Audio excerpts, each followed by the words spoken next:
ஏய் வணக்கம், நான் உங்கள் கேபி விவசாயி பேசுகிறேன். என்னென்னு பார்த்தீங்கன்னா, முருங்கை பார்த்தீங்களா, முருங்கை வெட்டக்கூடிய முருங்கை பார்த்துங்க, பிஞ்சு இறக்கிட்டு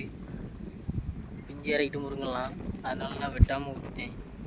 இனிமேல் இந்த ஒரு பிஞ்சு மட்டும் வெட்டிட்டு பறிச்சுட்டு அதுக்கப்புறம் முருங்கை வெட்டிக்கலான்னு விட்டுட்டேன். எல்லா முருங்கையும் அப்படி தான். இப்போ வந்து பார்த்தீங்கன்னா நிறைய டிஃப்ரெண்ட்டாக நிறையா முருங்கெல்லாம் இருக்குது நம்மகிட்ட. இது வந்து செடி, அது கோவல்துறை, அது வந்து கோவல்துறை, இது வந்து குருசு,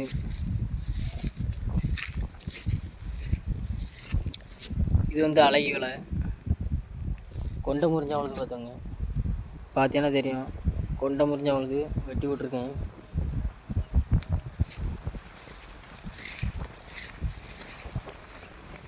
முருங்கையை பார்த்தீங்கன்னா எல்லா முருங்கையுமே பிஞ்சு இறங்கிட்டு இந்த பாருங்க,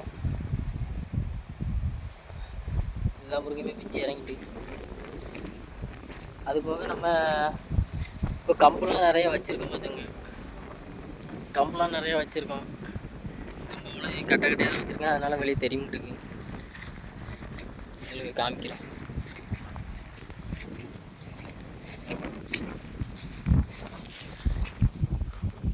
இது பாருங்க எப்படி தழுத்து வருது பார்த்தீங்களா.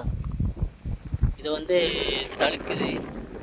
இதை வந்து என்ன பண்ணுறாங்கன்னா, மயில் வந்து கொத்துது பார்த்துக்கணும்.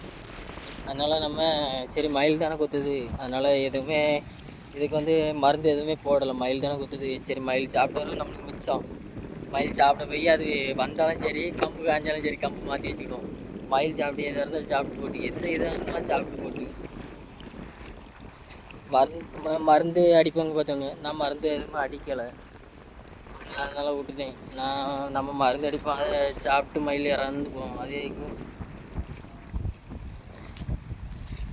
தண்ணி பாய்ஞ்சிருக்கு பார்த்தவங்க. சரியா மக்களே, சரி பாய்.